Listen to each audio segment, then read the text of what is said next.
Muy bien, Bambina. Adelante, coordinadora. Bueno, bueno, buenos días a todos, a todas, a todos. Voy a ser breve para ponernos ya en tema eh, sobre el ciclo que nos reúne hoy. Nosotros venimos desde el Centro de Pensamiento Crítico Pedro Paz, venimos trabajando una serie de ciclos. El que nos reúne hoy es el ciclo Marx y la actualidad en nuestra América.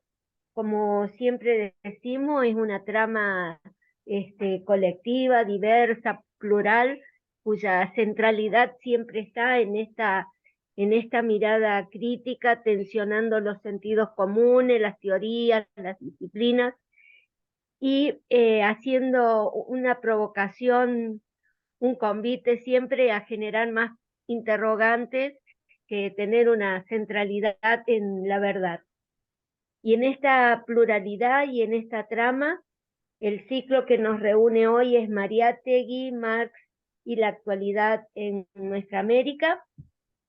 Sara Beatriz Guardia es la que nos va a hablar de este tema, a quien en nombre del Centro Pedro Paz agradecemos compartir su tiempo con nosotros, con nosotros. El ciclo está organizado por el Centro de Pensamiento Crítico Pedro Paz, la Facultad de Psicología de la Universidad Nacional de San Luis, el Instituto de Investigaciones en Ciencias Humanas y Sociales de la Facultad de Ciencias Humanas perteneciente a la Universidad Nacional de San Luis, el doctorado en Ciencias Sociales de la Universidad Nacional de San Juan, la Fundación de Investigaciones Sociales y Políticas FICIP, y la especialización en estudios socioeconómicos latinoamericanos de la Universidad Nacional de San Luis. Este es el tercer encuentro de este ciclo que llamamos Marx y la actualidad en nuestra América. Es el tercer encuentro, restan aún dos, con nuestros próximos invitados, Gabriela Rossinelli, que nos compartirá el tema de la teoría de la dependencia, y Jairo Hernando Estrada Álvarez, de Colombia, que hablará de Marx concretamente hoy, en debatir la validez de la crítica al capitalismo y la actualidad actual con el instrumental categorial provisto desde Marx. Bueno, lo dejo a Julio para contextualizar todo este recorrido, agradecerle a Sara el compartir su tiempo con nosotros, y bueno, entre Julio y Hugo Adrián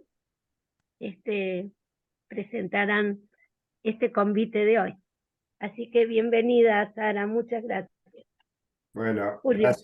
gracias Bambina, gracias Sara Beatriz por estar con nosotros acompañándonos.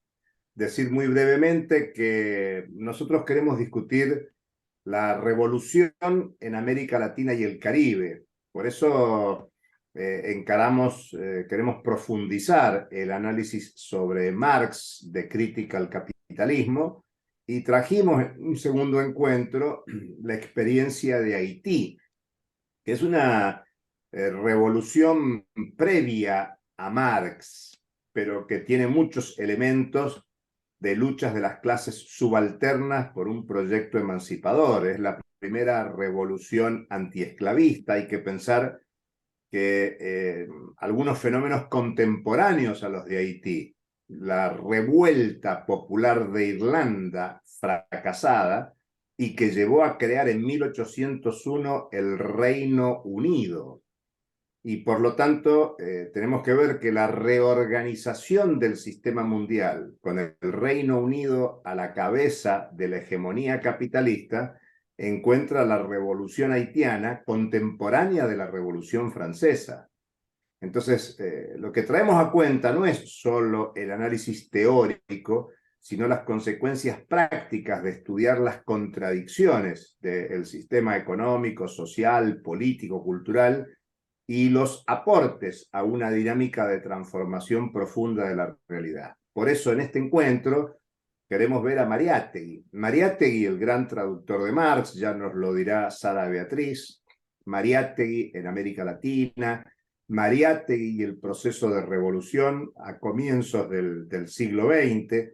Por eso el contexto nuestro y este recorrido histórico que venimos haciendo es, empezamos por Haití, seguimos por Mariátegui, Perú, América Latina y el Caribe, la cuestión indígena, y luego seguiremos con los años 60, con Cuba, la teoría marxista de la dependencia y todos los debates en torno a los 60-70 para desembocar en el debate sobre Marx y la revolución contemporánea. Así que muchas gracias, Sara Beatriz, por acompañarnos. Y para presentarla específicamente, le damos a Hugo Adrián Morales, que está coordinando este ciclo sobre Marx y la actualidad de nuestra América. Hugo. Bueno, gracias Julio, gracias Bambina, bienvenidos a todos, a todas. La verdad que es una enorme alegría que se haya podido concretar y que esté Sara Beatriz con nosotros y con nosotras. Yo, antes de presentarla, un solo comentario. Yo en el 2019 tuve la posibilidad de viajar a Perú, andaba como en la construcción de mi tesis de doctorado sobre la recuperación de algunos pensadores latinoamericanos y pensadoras en el campo de la psicología. Estaba en Puno y bueno, me acerqué a Moquegua, que es una ciudad ahí que está cerca, en búsqueda de conocer un poco más sobre Mariátegui, ahí es donde nació Mariátegui, ¿no? Moquegua, una ciudad pequeña que está ahí en limítrofe con Tacna, con Arequipa, hacia Lima y Puno. Y cuando llegué a Moquegua, tuve la posibilidad de ir al museo, José Carlos Mariátegui, y bueno, y ahí en el museo, que es como todo el itinerario de José Carlos Mariátegui y demás, me llamó la atención que, yo digo, el 80 o 90% de las obras que estaban ahí sobre Mariátegui eran de Sara Beatriz Guardia. Y entonces, bueno, preguntando, ahí me pasaron el contacto de ella, y bueno, fue así como llegué por ahí a tener o a dialogar.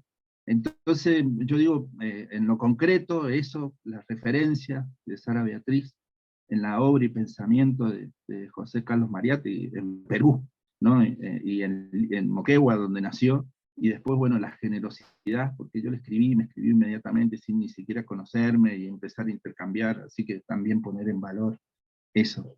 Breve, Sara Beatriz Guardia es escritora, es directora de la Cátedra UNESCO Patrimonio Cultural de la Universidad de San Martín de Porres, de Lima, Perú, del 2018 al 2022, directora del Centro de Estudios de la Mujer en la Historia de América Latina, CEMAR, directora de la Comisión del Bicentenario, Mujer e Independencia en América Latina, directora de la Cátedra José Carlos Mariátegui desde el 2011 hasta la fecha, en Lima, Perú, autora de 13 libros y compiladora y editora de otros 13 libros más, algunos como Mariátegui en el siglo XXI, textos críticos, El pensamiento de Mariátegui en la escena contemporánea, siglo XXI, el Simposio Amauta, 80 años, el Simposio 7, ensayo e interpretación de la realidad peruana, 90 años, José Carlos Mariátegui, una visión de género, Las mujeres en la independencia del Perú, Mujeres peruanas, El otro lado de la historia, Mujeres de Amauta, entre otros, ¿no? Entonces, que hacen, yo digo, de Sara Beatriz, no son una referente de la obra y el pensamiento de José Carlos Mariátegui en toda la región, sino también, ¿no?, una referente al momento de investigar o querer conocer sobre el lugar o el rol de las mujeres en la independencia en toda América Latina. Así que eso de manera breve, y bueno, gracias Sara Beatriz por acompañarnos. Adelante. Bueno, muchísimas gracias por la invitación. Efectivamente, conocí a Hugo después de su viaje a Moquegua. Estaba muy impresionado de todo. El Museo Mariátegui es muy interesante. Bueno, pero inicio la charla. Marx, Mariátegui y la actualidad de nuestra América. A finales de los años 60 se inicia el debate sobre la existencia de una filosofía latinoamericana que posteriormente devino en si existía un pensamiento propio emanado del análisis del proceso histórico seguido por nuestros países. Hasta la fecha, hay quienes que dudan y hasta niegan la existencia de un pensamiento latinoamericano, desconociendo el fundamental aporte intelectual de Vasconcelos, de José Martí, de Rodó, Enrique Rodó, de Mariátegui, Carlos Mariátegui, Paulo Freire, García Ribeiro, en fin. El motivo más importante para desconocer la existencia de un pensamiento autónomo es porque éste se contrapone con un discurso oficial y único del poder, aquel que se transmite a través de la educación, de los libros correctos, de los mensajes de los medios de comunicación y sobre todo de los políticos que defienden beneficios y prebendas de una clase social en desmedro de la gran mayoría. En esa perspectiva, aportar a la conformación de un pensamiento propio y a la deconstrucción de una historia eurocéntrica y patriarcal es darle voz al excluido y marginado. Significa luchar por un discurso liberador. Con esta orientación me referiré a la trascendencia de la obra de José Carlos Mariátegui. El pensamiento de José Carlos Mariátegui significó la primera conciencia de la posibilidad revolucionaria en América Latina y una profunda reflexión sobre nuestra condición y realidad, producto de la interpretación del marxismo distinta del esquema del desarrollo histórico europeo.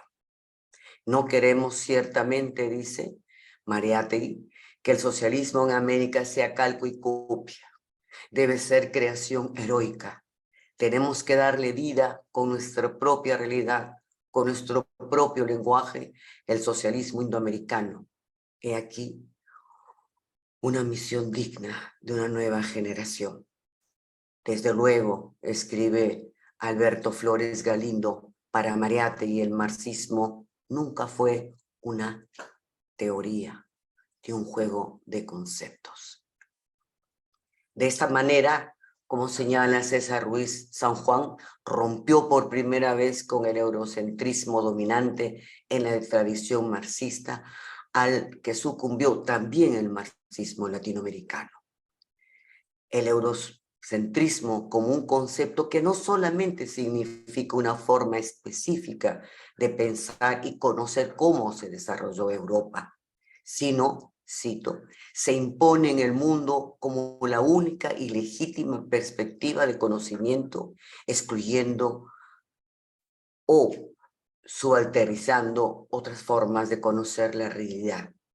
El proyecto intelectual de Mariátegui puede ser visto como un camino hacia la descolonialidad del saber, una de las primeras búsquedas de una perspectiva cognitiva no eurocéntrico, concluye César Germana.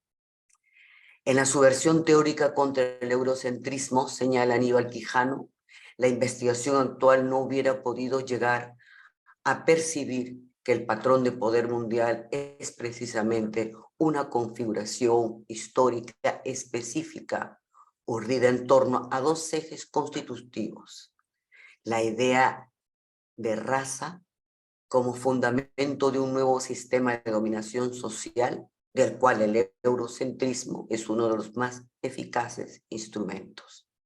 El otro eje es la articulación de los modos de producción en su única estructura de producción de mercaderías para el mercado mundial.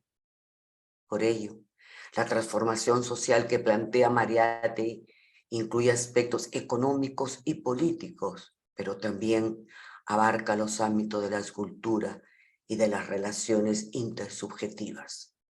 Desde esta perspectiva, nada escapa al análisis, a su análisis. Economía, política, arte, cultura, literatura, cine, psicoanálisis. Todo forma parte del conjunto de la sociedad cuyo rostro se propone cambiar.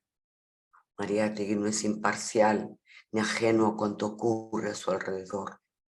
No soy un espectador indiferente al drama humano, enfatiza. Soy, por el contrario, un hombre con una afiliación y una fe. Fe en un socialismo unido a la ética y a la creación en la historia viviente y compartida de los hombres, de nuevos valores y nuevas formas de vida. En concordancia con esta fe que animó su pensamiento, Mariátegui declaró en una entrevista que su ideal en la vida era tener un gran ideal. El hombre contemporáneo tiene necesidad de fe, agrega. Y la única fe que puede emanar y ocupar su yo profundo es una fe combativa. En el ideal mariáteguiano, escribe Michael Lowy, existe un momento irreductiblemente romántico, entendiéndose el romanticismo como un movimiento de carácter revolucionario que rompe con la tradición y se rebela contra el clasicismo al plantear en nombre de la libertad y la equidad una jerarquía diferente de valores culturales y sociales. Esta visión de Mariátegui está formulada en su concepto, dos concepciones de la vida, donde sostiene que la fuerza de los revolucionarios no está en su ciencia, sino en su fe, en su pasión, en su voluntad.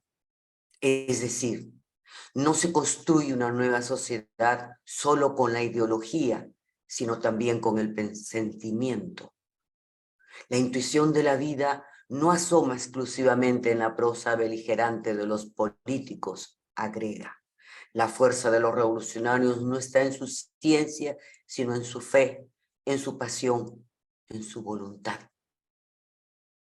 El mito, dice Mariátegui, mueve al hombre en la historia. Sin un mito, la existencia del hombre no tiene ningún sentido histórico. Según Robert Paris, Mariátegui se inspiró en la teoría del mito de Sorel a través de sus libros Introducción a la Economía Moderna en 1903 y Reflexiones sobre la Violencia en 1908. Mariátegui fundó en 1926 la revista Mauta, en 1928 el Partido Socialista y la Central General de Trabajadores del Perú.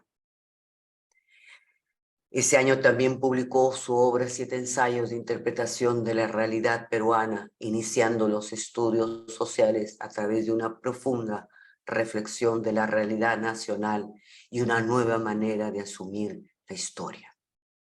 La originalidad de su interpretación traduce la influencia también de la vanguardia intelectual y artística que recibió durante su estadía en Italia entre 1919 y 1923.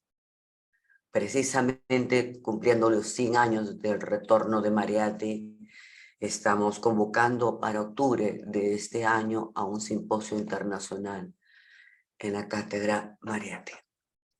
¿Cuál es esta gran influencia que recibe?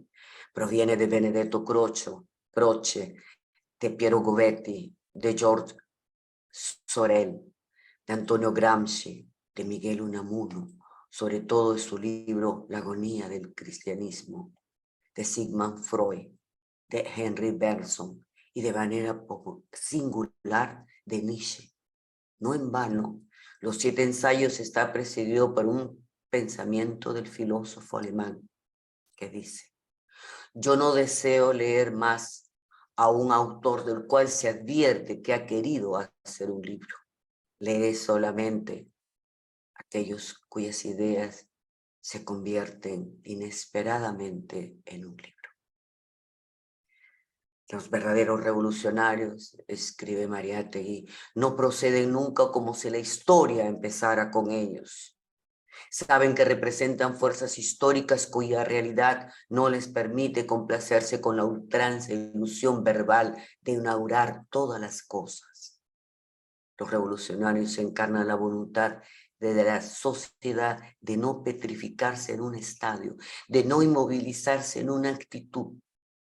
A veces la sociedad pierde esta voluntad creadora, paralizada por una sensación de acabamiento o descanto. La historia la hacen los hombres poseídos e iluminados por una creencia superior, por una esperanza superhumana. Los demás hombres son el coro anónimo del drama. La crisis de la civilización burguesa pareció evidente desde el instante en que esta civilización constató su carencia de mito. La posibilidad de articular mito y revolución, pensamiento político religioso andino y pensamiento político secular occidental, enfatiza Antonio Sánchez, constituye un elemento central del pensamiento de Mariátegui en la perspectiva de George Sorel. Cito, que atribuye al mito como elemento ideológico capaz de movilizar la voluntad popular y constituir un sujeto social que pueda llevar adelante el movimiento revolucionario. Todo lo cual permitió incluir a la cuestión nacional la literatura por su capacidad para impulsar transformaciones sociales. La unidad nacional, entonces, no se presenta como una cuestión tan simple. Es más compleja porque está también vinculada a la dualidad de etnia y cultura. La trascendencia de la obra de Mariátegui radica precisamente en su interpretación integral de la sociedad que quiere transformar, enfrentada a un modelo económico que ha hecho del consumismo su valor esencial en el marco de modos de producción desarticulados, sin reforma del Estado, desempleo, analfabetismo y pobreza. Sin embargo, lo fundamental aquí es que el anhelo por un cambio económico, político y social está unido a ese irreductible aspecto representado por la voluntad humana y su papel transformador de los procesos sociales. La posibilidad de articular mito y revolución significa una manera distinta de pensar la realidad, de imaginar el futuro. Desde esa perspectiva es necesario estudiar el pensamiento de Mariátegui a través de un debate intercultural, interdisciplinario, con miras a avanzar en la conformación de una intelectualidad crítica que coadyuve con nuevas corrientes emancipadoras la restitución de la utopía, el mito, la comunidad y un conjunto amplio de valores. Es importante señalar la discrepancia de Mariátegui respecto del marxismo expresado durante la conferencia de la Internacional Comunista que se realizó en Buenos Aires en junio de 1929, a la que asistieron Julio Portocarrero, un obrero textil formado en las luchas sociales de ese momento, y el médico, una importante figura, Hugo Pesce. Ambos pertenecían al Partido Socialista, fundado en octubre del 28 por Mariátegui, como dijimos. La ponencia, esto es importante señalar que la ponencia de la delegación peruana no fue elaborada por Julio Portocarrero y por Hugo Pesce, fue elaborada por Mariátegui, sí, Julio Portocarrero, Hugo Pesce y Ricardo Martínez de la Torre. Y la titularon El problema de las razas en América Latina y punto de vista antiimperialista. Ambas no fueron del agrado de Vittorio Codovilla, miembro del Secretariado Latinoamericano de la Internacional Comunista. Cuando Hugo Pesce le entregó a Vittorio Codovilla un ejemplar de los 7 ensayos de interpretación de la realidad peruana, este respondió, cito, que la obra de Mariátegui tenía muy escaso valor. Fin de cita. En su libro Agonía de Mariátegui, Alberto Flores Galindo escribe: A Codovila le resultaba insoportable un libro en cuyo título se juntaran las palabras ensayo y realidad peruana.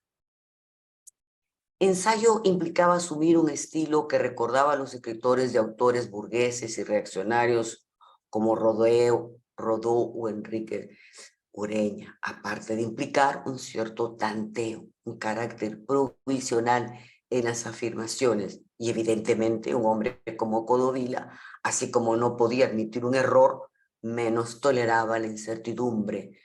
Los partidos o eran comunistas o no lo eran. Se estaba con el proletariado o con la burguesía. No podía haber nunca otras posibilidades. La realidad estaba nítidamente demarcada, de manera que se debía hacer una u otra cosa. La línea correcta no admitía discusión.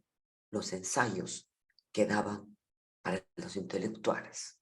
Fin de la cita. En otro término, el otro término insoportable para Codovila era realidad peruana, porque para el Comintern solo existían los países semicoloniales, definidos por una específica relación de dependencia del capital imperialista.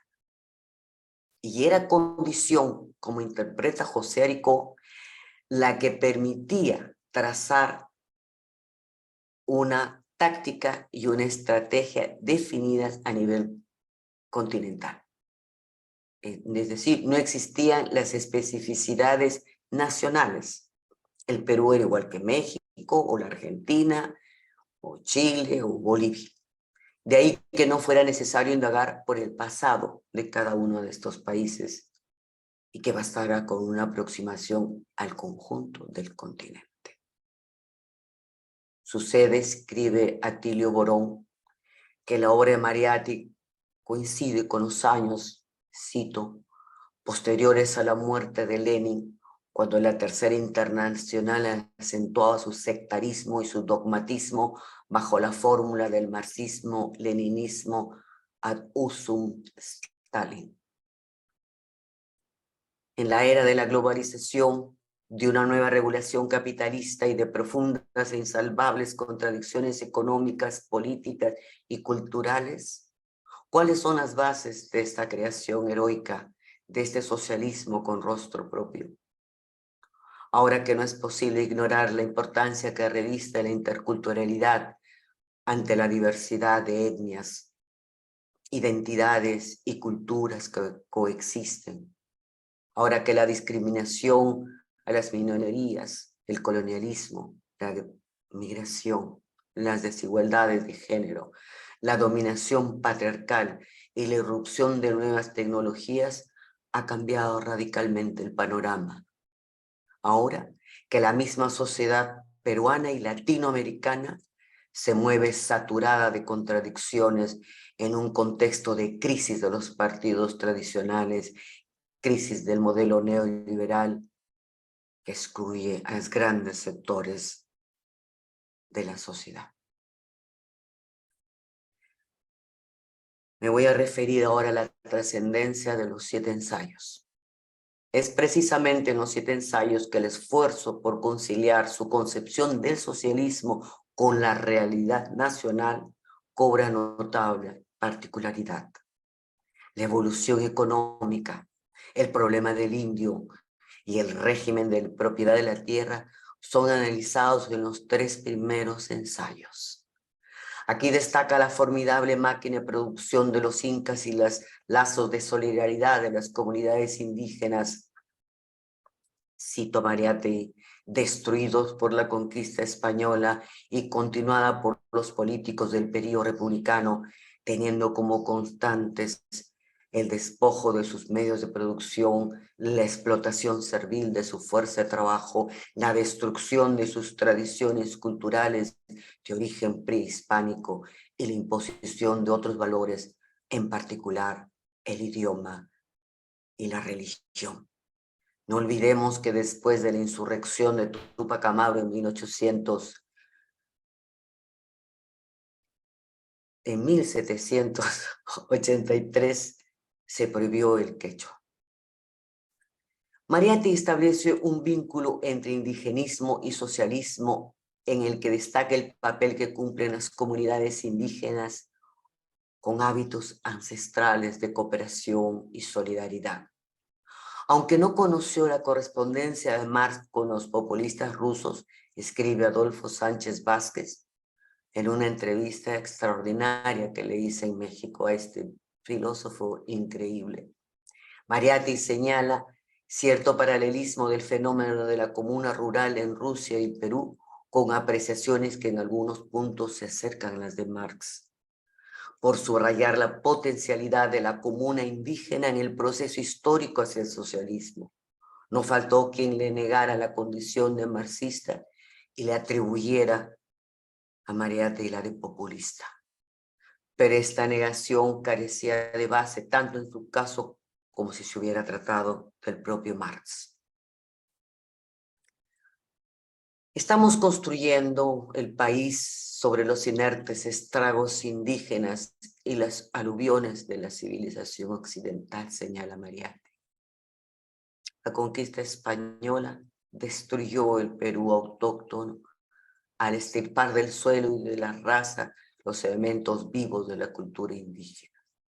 Los descendientes de los conquistadores y los colonizadores construyeron el cimiento del Perú actual. Por ello, la solución del problema del indio debe ser una solución social, y sus realizadores los propios indios. La esperanza indígena es absolutamente revolucionaria, concluye. El ensayo dedicado a la educación, Mariátegui sostiene que hay tres aspectos claves. Una educación que no excluye al indio, una educación vinculada a la realidad socioeconómica de cada país y una educación abarcadora. La educación en el Perú, afirma, no tiene espíritu nacional, tiene más bien un espíritu colonial y colonizador. Cuando en sus programas de instrucción pública el Estado se refiere a los indios, no se refiere a ellos como a peruanos, iguales a todos los demás. Los considera como una raza inferior. La república no se diferencia en este terreno del virreinato. Fin de la cita.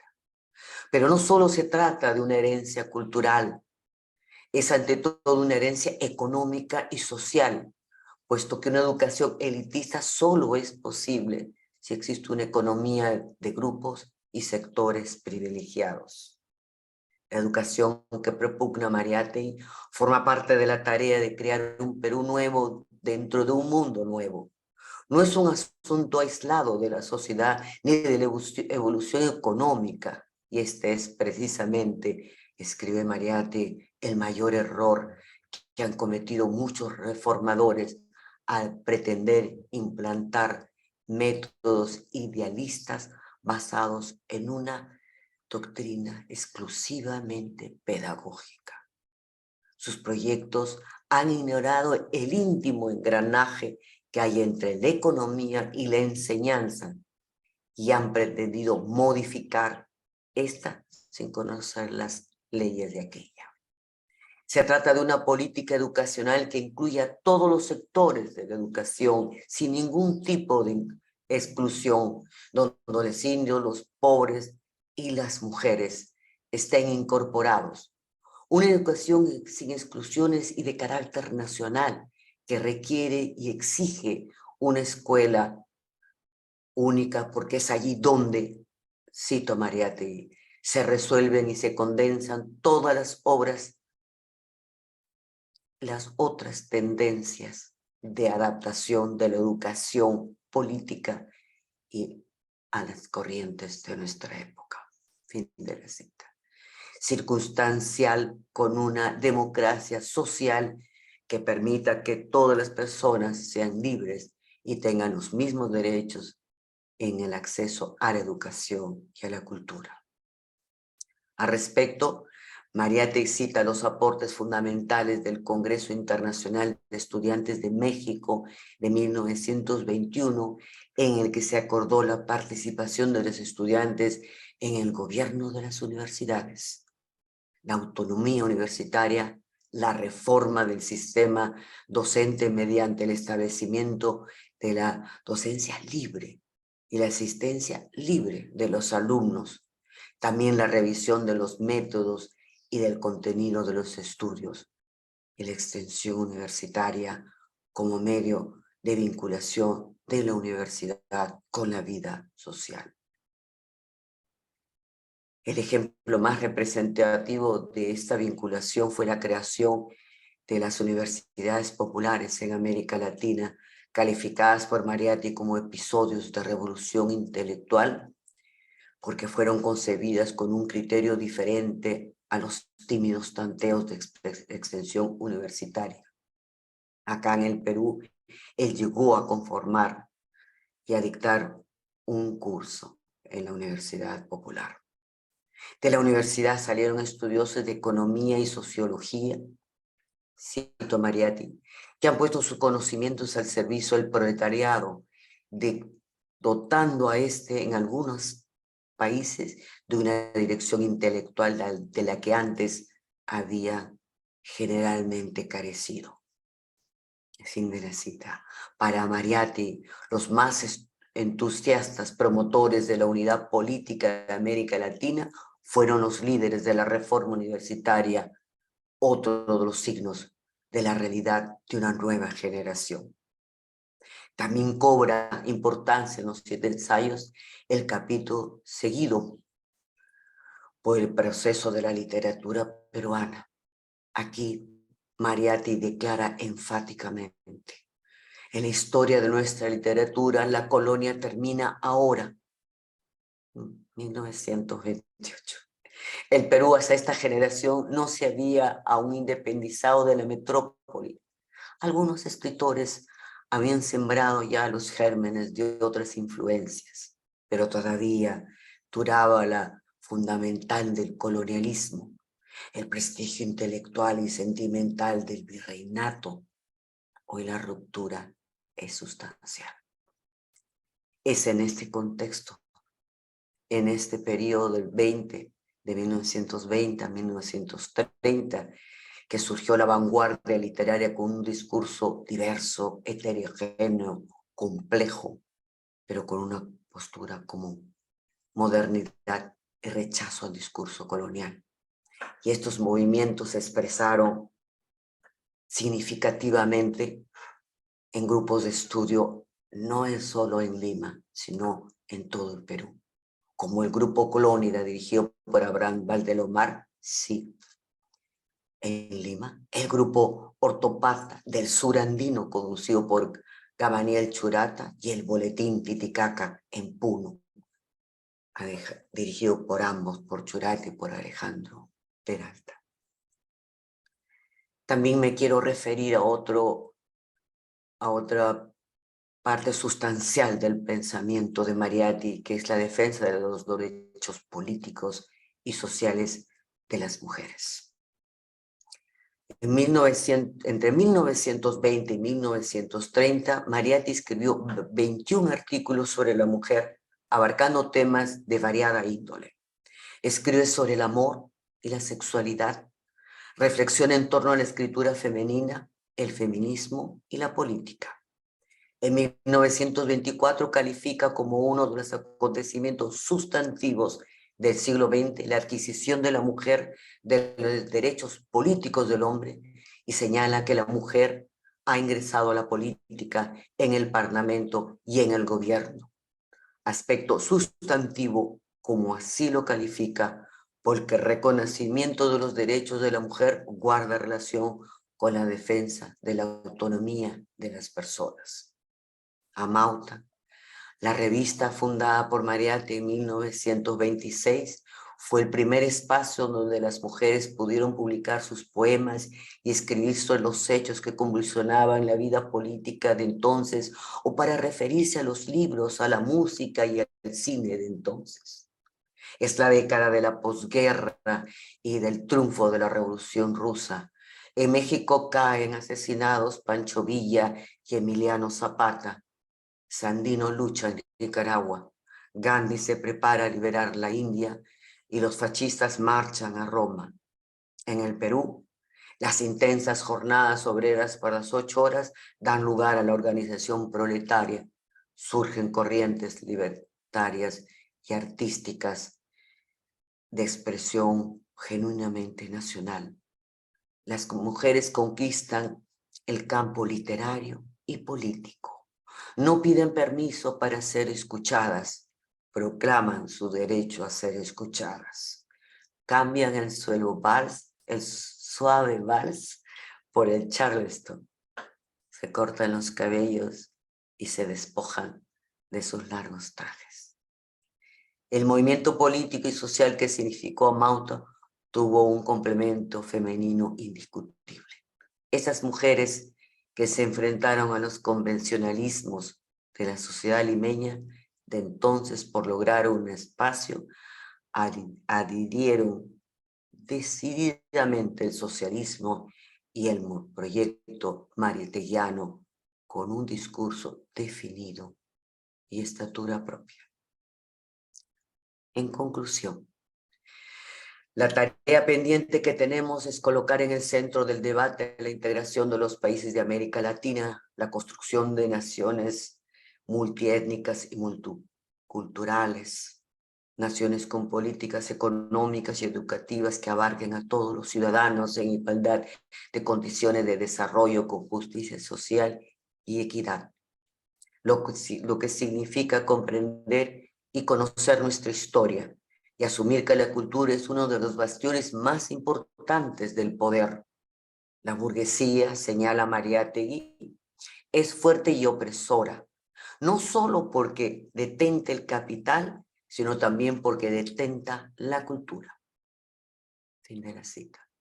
Requerimos una educación que al transmitir conocimiento, transmita los valores de nuestra cultura, de nuestra historia, que incorpore la comprensión del otro y que se convierta así en una forma privilegiada de lucha contra la pobreza y el hambre, una herramienta eficaz para la promoción del pluralismo cultural y contra toda forma de discriminación.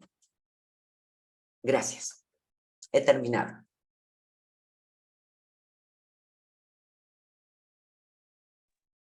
Muy bien, Sara Beatriz, muchísimas gracias. Muy completa información y análisis, con lo cual abrimos a preguntas, comentarios. Tenemos un tiempo más que interesante para el debate. Así que quien quiera hacer algún comentario, que levante la mano.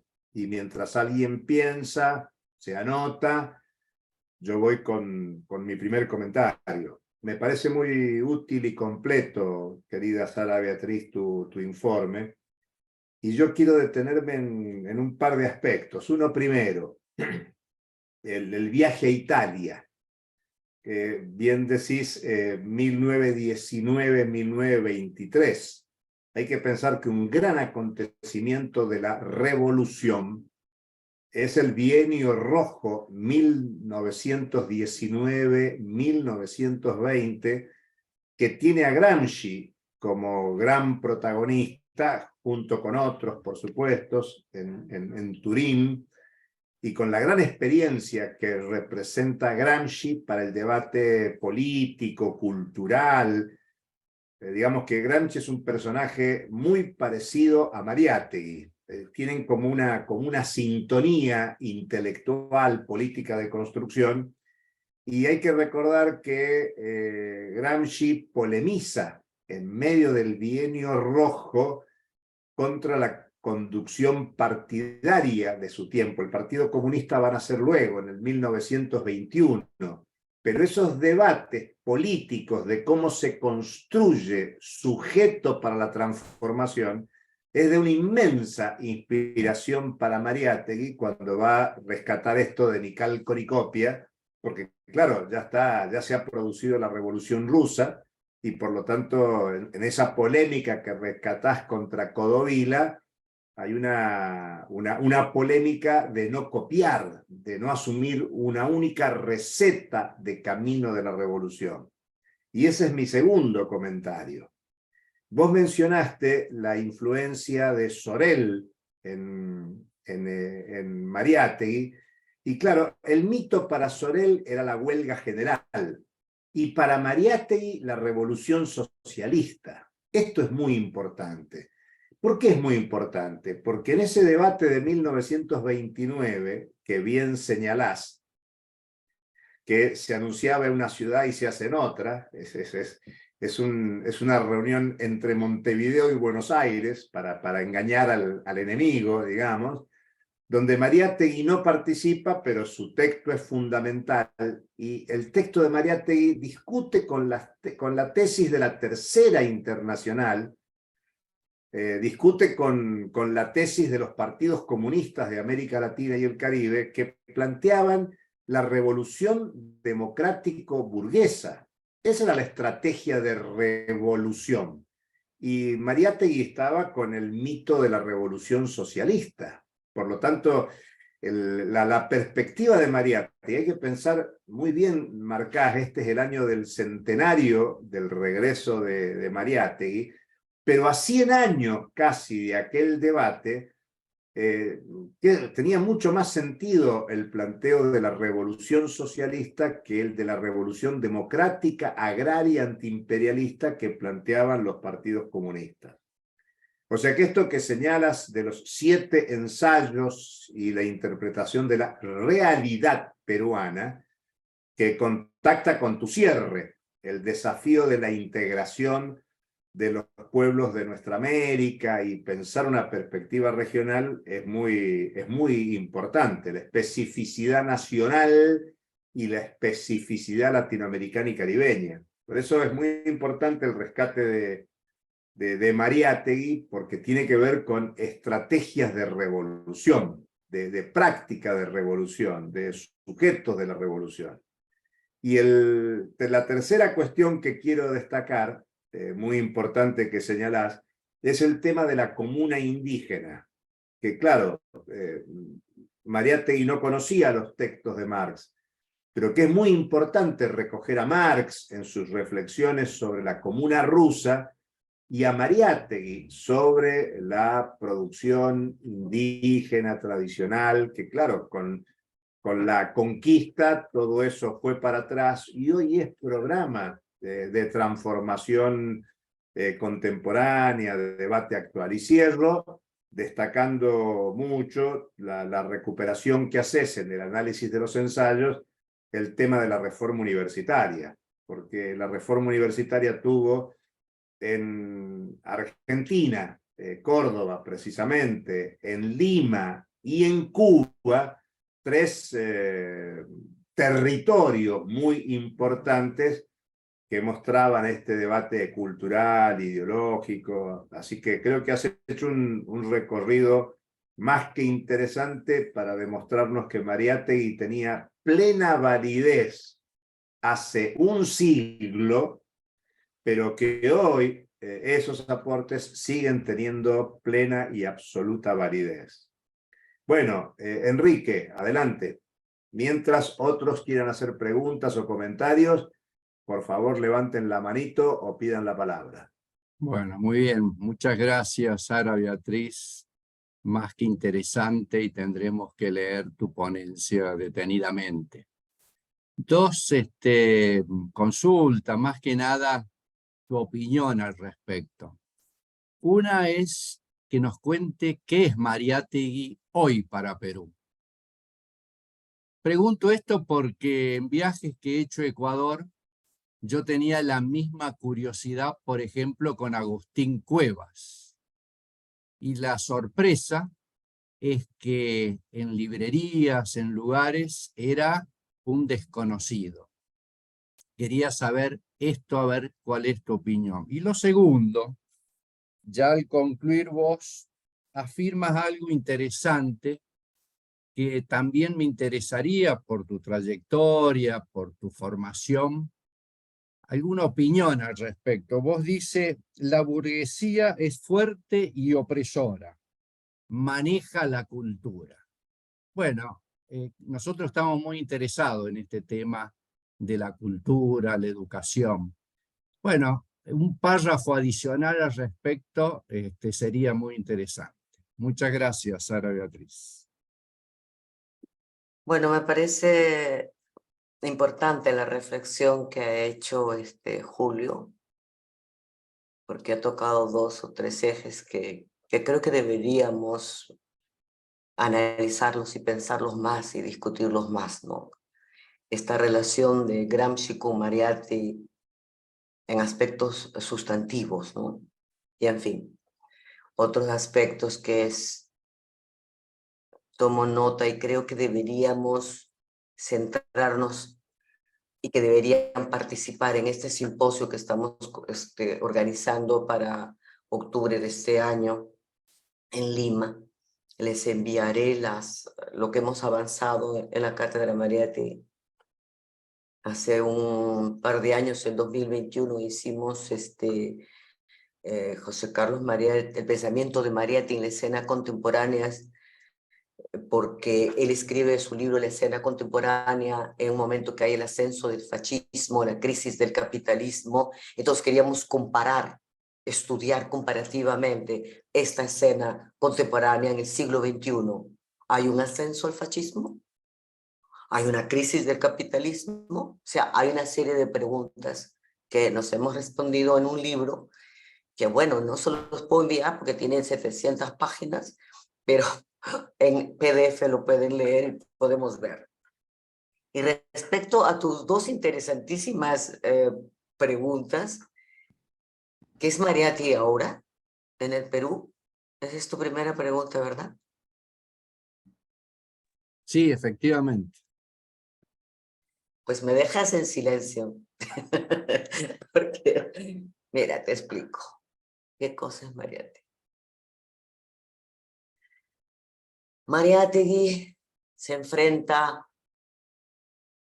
a la Tercera Internacional, hace el Partido Socialista en el Perú, y muere muy joven, 1 año y medio después. Ese Partido Socialista es capturado por Eudosio Rabines, que obedecía a la Tercera Internacional y a esta forma de pensar el socialismo a través de la Revolución Democrático-Burguesa, y le cambia el nombre al Partido Socialista de Mariátegui por Partido Comunista del Perú. Perdón, Partido Comunista Peruano. A partir de ahí se silencia Mariátegui. No van a encontrar nada de Mariátegui en la década del 30. No hay nada.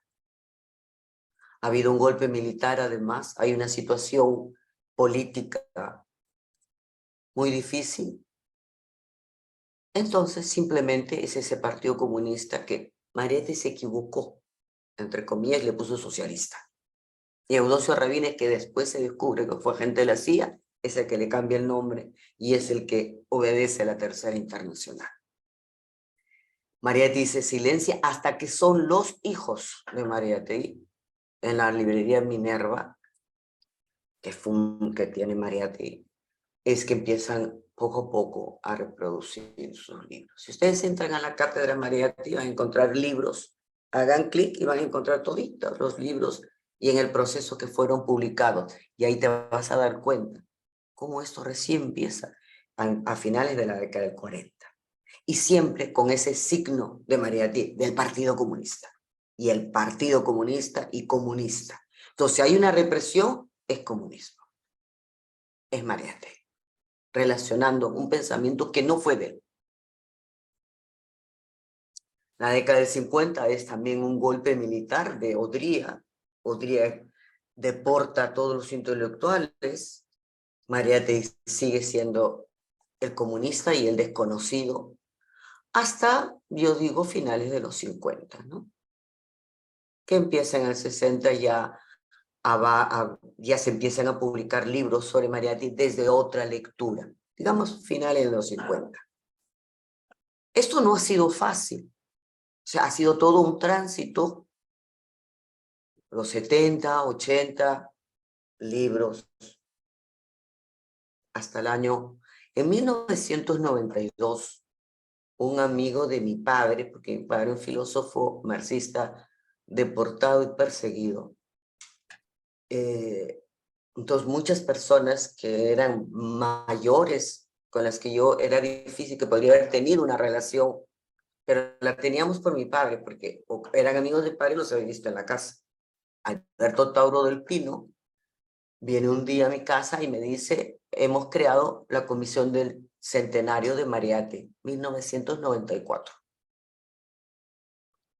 Presido la comisión, está los 3 hijos de Mariátegui, Sandro, José Carlos y Javier, César Miró y Estuardo Núñez, y queremos que tú estés en la coordinación general. Yo casi me caigo de espalda porque ¿qué voy a hacer en esto tan difícil? Una de las tareas más difíciles no fue la organización del centenario, para lo cual creamos bases en varios sitios del Perú, y yo fui a Italia, se creó en Italia con Antonio Meli, se creó en México, o sea, ahí donde hay un intenso debate. Yo creo que es a partir de ese periodo que se empieza a producir una nueva mirada Mariátegui, por esta impresionante, que lamentablemente no se hizo un libro de ese simposio. Y entonces, como estuve en la coordinación general, que fue un trabajo impresionante, porque además tenía que decirle lo que tenían que hacer a personas que eran mayores, muy mayores, y que yo tenía pánico de decir, esto no es así, pero había que hacerlo. Y al final se hizo de un común acuerdo, de una mirada colectiva. Y fue así que después de varios simposios se creó el 2011 con Sandro Mariátegui la cátedra Mariátegui, que inicialmente iba a empezar con la Universidad de San Marcos, con un local y con una estructura, pero Sandro murió y ya no quedaba nadie. Y ahí, a partir de ahí, que desde el comienzo yo la presidí, pero a partir de ahí la hago prácticamente sola, con todo un apoyo, por supuesto, del Consejo Consultivo. ¿Por qué te menciono un tema personal en una pregunta que has hecho? Porque guarda relación en cómo se ha visto Mariátegui y todo lo que se ha tenido que hacer para que en este momento ya Mariátegui no esté vinculado con esa extrema forma de pensar. Incluso en una época se vinculó con el terrorismo de Sendero Luminoso. O sea, algo terrible y absurdo. No sé si esto responde a tu pregunta. ¿La segunda cuál era? Sí, la segunda era, en tu intervención, al finalizar, mencionas y afirmas, ¿no? La burguesía es fuerte y opresora. Maneja la cultura. Bien. Eso afirma Mariátegui, no yo, Sí, pero sí, estoy de por acuerdo. supuesto, por supuesto. Mariátegui dice que la burguesía es poderosa no solamente porque detenta el poder económico, sino por la cultura. Y yo totalmente de acuerdo. Fíjate, por ejemplo, yo acabo de estar a 200 kilómetros de Lima, en una ciudad que se llama Barranca, que es muy conocida porque ahí fue el primer lugar que llegó Bolívar, San Martín, en fin. Feria de libro, a presentar un libro mío. Entre esta feria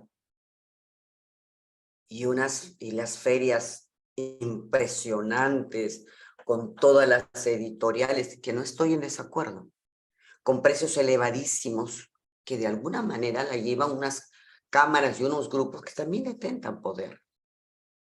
Sin embargo, tú puedes ver ya otras ferias de libro donde son colectivos, gente que se reúne, que llama a las editoriales, pero a condición de que bajen los precios, que hacen cursos para niños, talleres, mientras tú en un auditorio dictas tus ponencias, en el otro están los talleres para niños. Y he visto algo increíble, un cuento de José María Arguedas de un animalito de una comunidad indígena que cae y muere, y lo que produce en la comunidad, representado por niños de 13, 14 años. Esos niños, cuando sean adultos, no van a pensar como los niños que no crecieron, perdón, que crecieron sin ninguna referencia al mundo andino, alejados del mundo andino. Porque la historia que nosotros tenemos en el Perú, yo no sé en la Argentina, pero en el Perú es una historia hasta la fecha eurocéntrica. Mira, por ejemplo, te pongo un pequeño ejemplo. Yo he escrito un libro que se titula Mujeres peruanas del otro lado de la historia, para estudiar ese otro lado de la historia que está oculto. Por lo cual me he pasado 1000 días, no sé cuánto, en las bibliotecas, consulta y consulta y consulta. Ahora está en la 6ª edición, que es el que iba a presentar. Hay un capítulo en ese libro que es de Túpac Amaru y Micaela Bastidas. Y todo el mundo ya sabe quién es. Pregunta en este momento cada vez que yo inicio una conversación, yo digo que levante la mano, por favor, alguien que me diga qué es la caravana de la muerte. Nadie, hasta el día de hoy, nadie sabe lo que es la caravana de la muerte. Ni universitarios, ni colegios, ni ferias, nadie. ¿Y qué es la caravana de la muerte? Es la verdadera historia, no la que contaron. ¿Cuál es la historia que conocemos hasta ahora, que es esta historia eurocéntrica y patriarcal hasta la fecha, y que la tenemos todos? Y que yo digo que su deconstrucción radica en lo que tú dices, en lo que hemos alrededor de tu pregunta, la detención de cómo tú detentas la cultura. Y la cultura es tu historia también. ¿Qué es la caravana de la muerte? Para todos los libros, lee cualquier libro que quieras. Ábrelo en la página del levantamiento de Túpac Amaru. ¿Cuándo termina el levantamiento? Cuando Túpac Amaru es ejecutado. No, no es ahí, no termina ahí. Continúa 2 años el combate.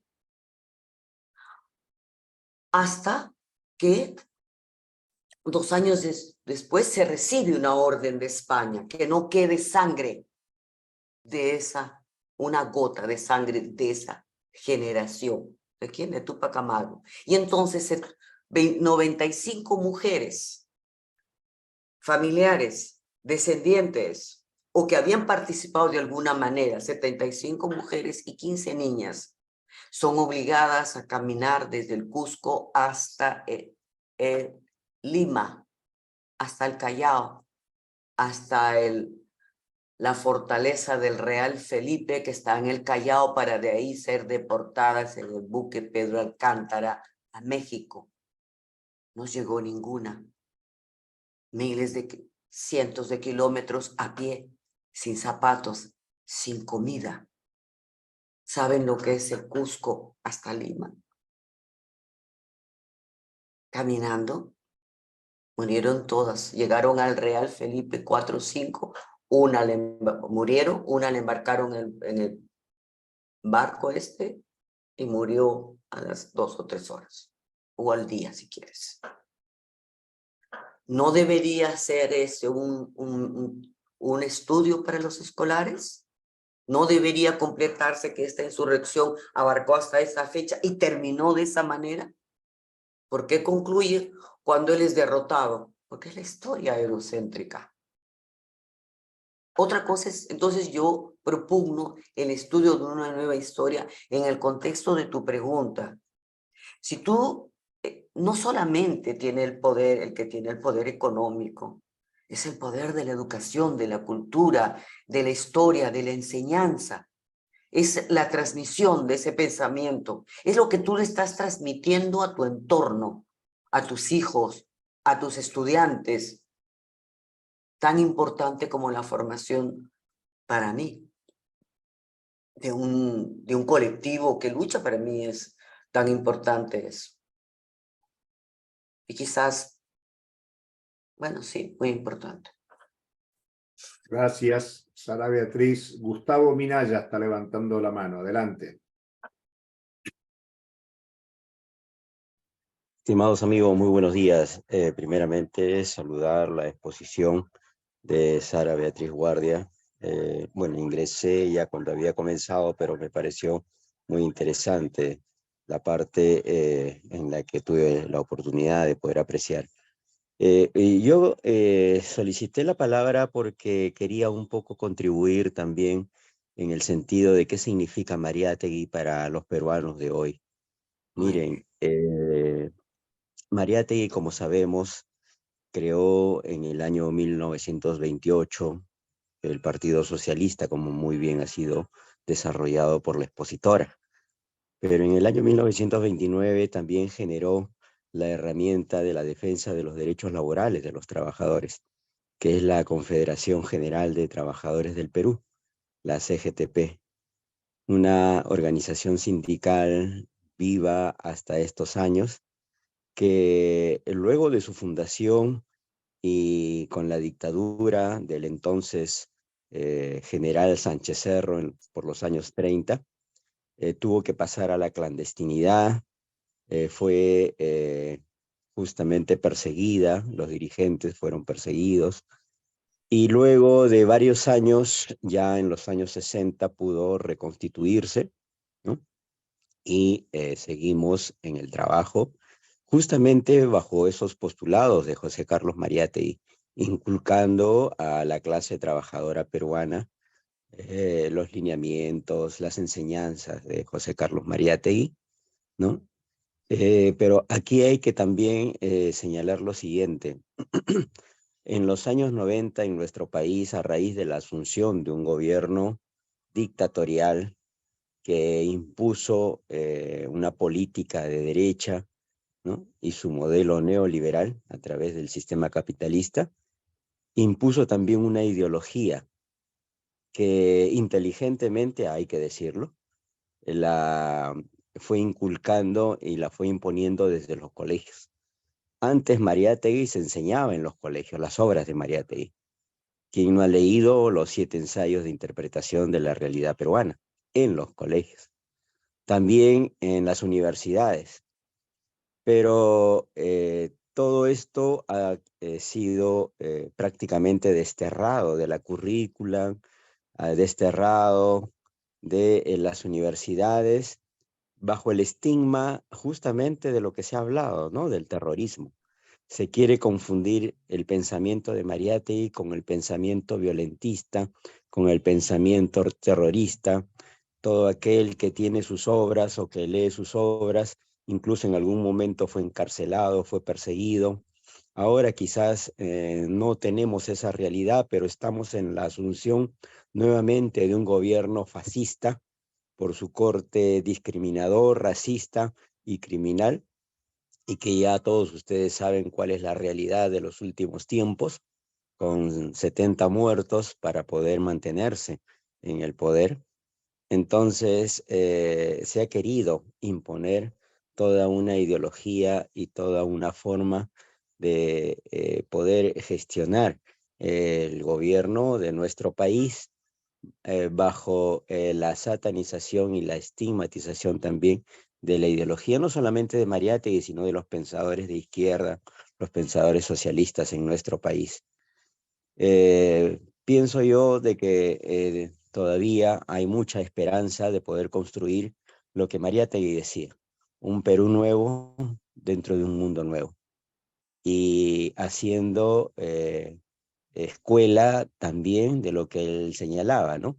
Sin calco ni copia, ¿no?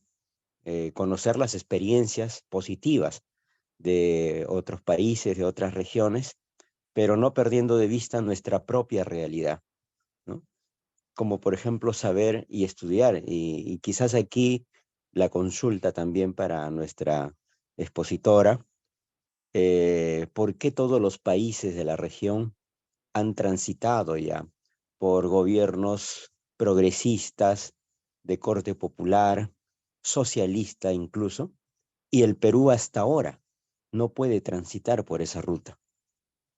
Quizás adelantando una reflexión con la asunción de Pedro Castillo, que no era ni socialista ni progresista, pero sí era un gobierno de corte popular, la derecha no le dio tregua. Y ya tenemos todos el resultado que tenemos, ¿no? Y es porque el Perú sigue siendo el bastión, pues, del imperialismo, ¿no? Como lo fue en algún momento también Colombia y México. Pero ellos supieron sacudirse y enfrentar esa imposición y ese dominio, lo que todavía creo que nos falta en el Perú, y es responsabilidad también de los líderes de izquierda que no tienen la capacidad de poder sumar esfuerzos para crear esa fuerza que pueda enfrentar a la derecha y a la extrema derecha que se sigue fortaleciendo en nuestro país. Muchas gracias por la oportunidad. Gracias, Gustavo. Más que interesante tu aporte. Sara Beatriz, ¿quieres comentar algo? Sí, claro, claro que sí. Sí, es verdad. Lo que ha aportado sobre la CGTP es fundamental. La formación de la CGT, de la Central General de Trabajadores, la creó Mariátegui también, pues, como lo señalé, pero el énfasis y la importancia que tiene, por supuesto, durante muchos años la CGTP ha sido la gran central, ¿no?, de los trabajadores. Ahora tienen, digamos, ha sido muy combativa, muy fuerte.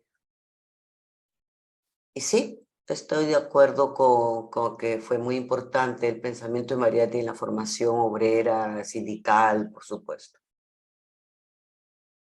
Muy bien, muchas gracias. Ahí nos informa Germán Legends, desde Mendoza, Argentina, que el compañero Minaya es el secretario adjunto de la CGTP. Así que doblemente importante, Gustavo, te agradecemos muchísimo que te hayas comunicado y que hayas completado este aporte. Yo, antes de darle la palabra a Hugo Adrián Morales, señalar que los tópicos que estamos analizando son fundamentales. Nosotros dijimos al comienzo, contextualizando este debate, que queremos reactualizar el debate de la revolución en América Latina.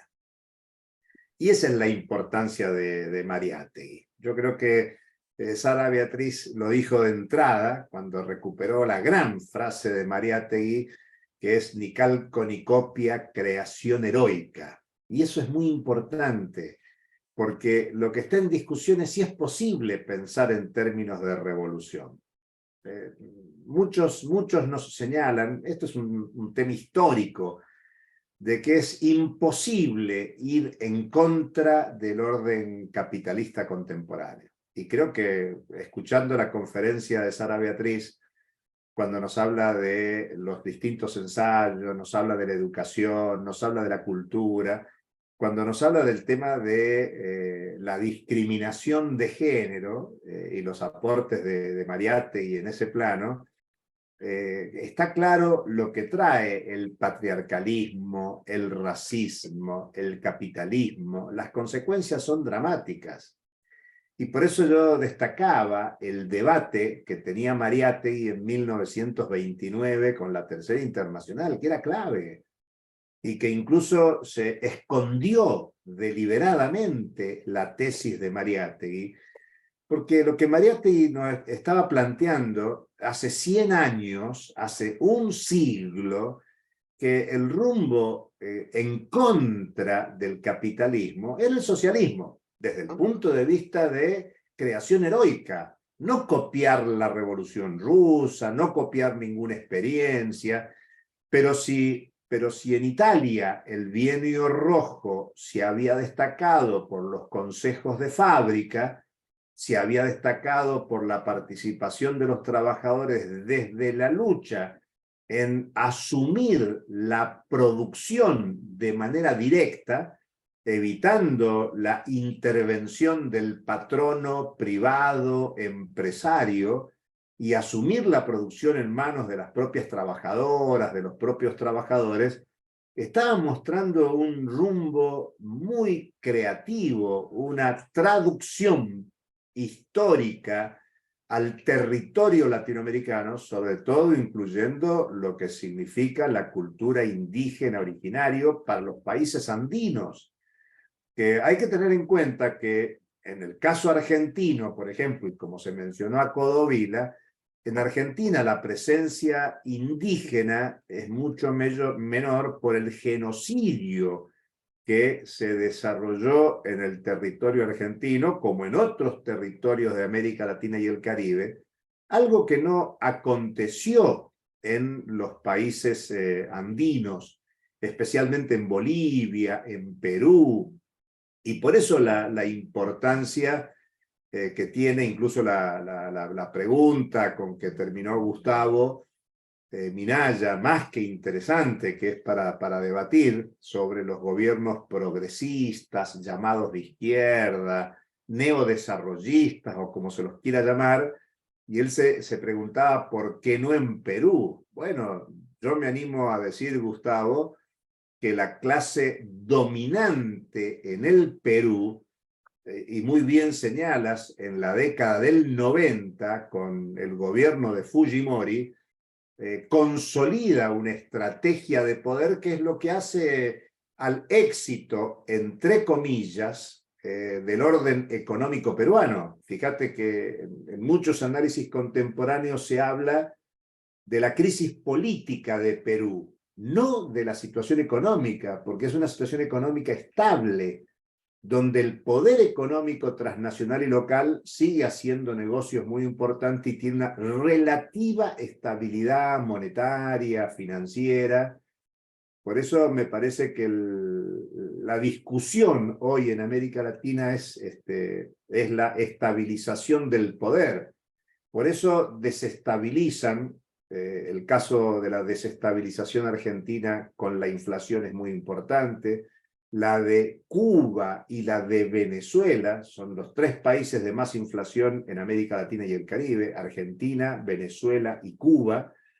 Muestra que el debate por el poder que nos planteara José Carlos Mariátegui hace un siglo tiene intuiciones muy importantes. Yo voy a volver a señalar lo que dijimos en la primera reunión de nuestro ciclo.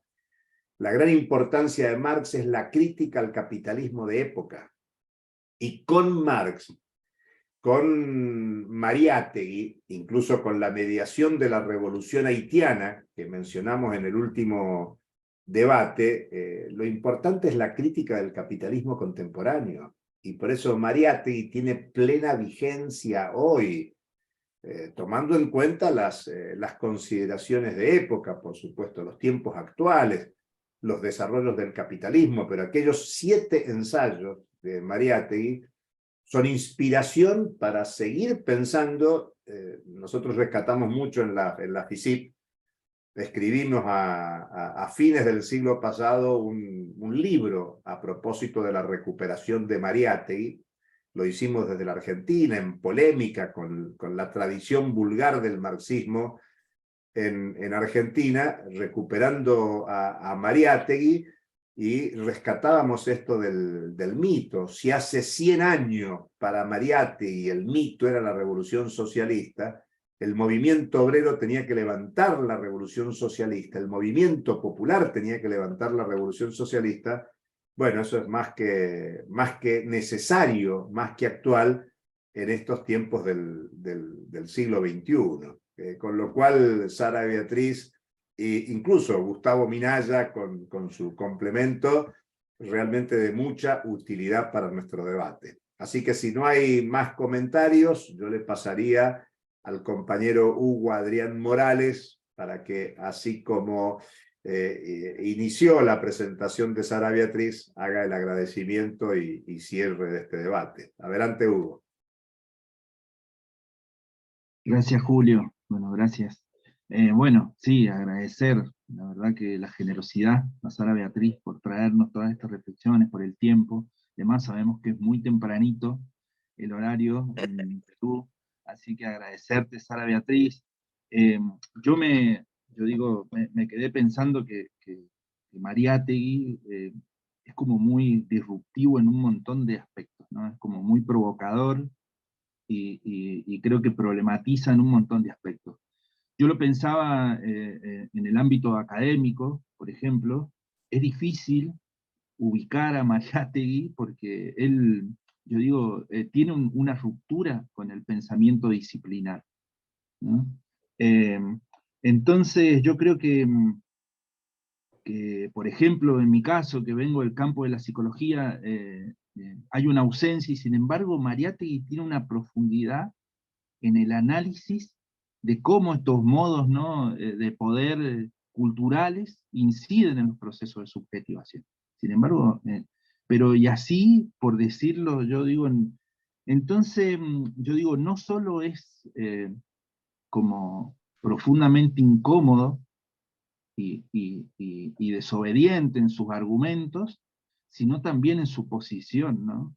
En su postura respecto a cómo pensar, cómo investigar, ¿no? Cómo escribir, cómo analizar, porque tiene como una multidimensionalidad en lo que expresa, en lo que dice, en lo que analiza, en lo que escribe, y que yo creo que eso es, yo creo que una de las formas de dominación cultural, obvio que también es a través de la ciencia y del pensamiento disciplinar, ¿no? De la psicología por un lado, la sociología por otro, la antropología por otro, y yo creo que Mariátegui es un profundamente provocador y un profundamente, ¿no? Y eso lo ha llevado, yo creo, a ausencia al interior de las universidades en los procesos de formación, por ejemplo, en mi caso. Así que yo creo que ahí Mariátegui sigue siendo un provocador desde ese lugar, ¿no? Un incómodo para poder, ¿no? Y obviamente que un camino a seguir, para seguir investigando. Así que eso simplemente, y reitero mi agradecimiento por la cordialidad de siempre de Sara Beatriz. Bueno, muchas gracias, Hugo. Bueno, Sara, si quieres agregar algo, este es el momento. Después no habrá. Siempre me gusta mucho cuando concurro a algún lugar donde aprendo. Creo que la vida es un constante aprendizaje y uno tiene que tener la capacidad de la apertura de otras ideas, de poder dialogar. Esa es la manera de dialogar, aperturar las otras ideas, porque si las rechazas y esas no sirven, estamos como estamos. Entonces me ha gustado mucho esta reunión porque ha habido eso, un cambio de ideas. He aprendido, creo que todos aprendemos. Le agradezco mucho a Hugo, siempre es tan amable. Le agradezco a Julio y le ofrezco publicar o reproducir lo que ha escrito en la cátedra. Los invito a que envíen a través de Hugo, si es posible, o de Julio, sus correos para enviarles la convocatoria del simposio. Es bien importante el pensamiento de ese periodo de Italia. Y pues nada más, un abrazo grande desde el Perú y desde el mar que veo y nada más.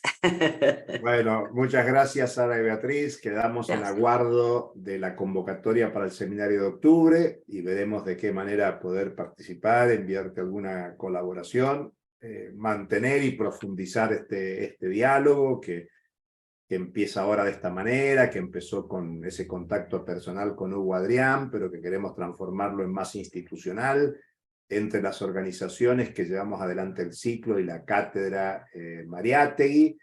Y bueno, recordarles a todos, a todas, a todes, que seguimos el martes 25 a las 9 de la mañana de Argentina con Gabriela Roffinelli, y de alguna manera Marx, los 60, la teoría marxista de la dependencia, la revolución cubana, los aportes de los 60-70 para ir avanzando en nuestro ciclo sobre Marx y la actualidad de nuestra América. Así que muchas gracias a Sara Beatriz Guardia, Gracias. muchas gracias a Gustavo Minaya por haberse vinculado y pretendemos seguir en contacto, Gustavo, si nos puedes mandar tu correo para seguir Ahí en ha dejado el contacto. correo, Gustavo.